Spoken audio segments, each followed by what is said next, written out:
الحمد للہ وحدہ والصلاة والسلام علی من لا نبی بعدہ اما بعد۔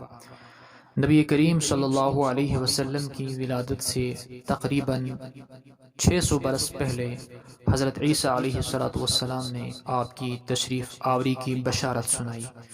جس کو اللہ رب العزت نے کلام مقدس کے اندر یوں بیان فرمایا: وَمُبَشِّرًا بِرَسُولٍ يَأْتِي مِن بَعْدِ اسْمُهُ احمد، اور میں ایک زبردست رسول کی خوشخبری دیتا ہوں جو میرے بعد آنے والے ہیں، جن کا اسم گرامی احمد ہوگا۔ بالآخر وہ وقت آ گیا جس کے لیے صدیوں سے سورج طلوع اور غروب ہو رہا تھا، جس کے انتظار میں آسمانوں کے ستارے منتظر تھے، جس کی خبر 1,00,000 سے زائد انبیاء کرام علیہم السلام نے اپنی اپنی قوموں کو دی، جس کے لیے سیدنا ابراہیم علیہ السلام نے در کعبہ پر دعا مانگی: ربنا وبعث فیہم رسولا۔ واقع فیل کے 50 یا 55 روز بعد بتاریخ 8 یا 9 ربیع الاول مطابق 22 اپریل 571 عیسوی بروز پیر، رات اپنی تاریکی سمیٹ رہی تھی اور صبح کی روشنی آنکھیں کھول رہی تھی کہ انبیاء کے امام حضرت آمینہ کے لاڈلے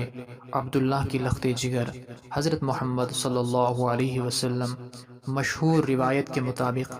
اپنے والد کی وفات کے تقریباً 3 مہینے بعد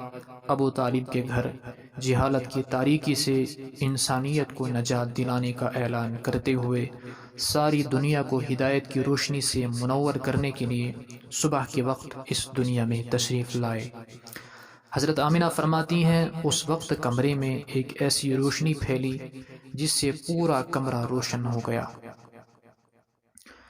پھر ایک ایسا نور دیکھا جس سے ملک شام بطور خاص بصرہ کے محل روشن ہو گئے۔ یہ بات حقیقت بن کر اس طرح سامنے آئی کہ حضرت نبی اکرم صلی اللہ علیہ وسلم کی مبارک زندگی میں عرب سے باہر اسلام کی روشنی سب سے پہلے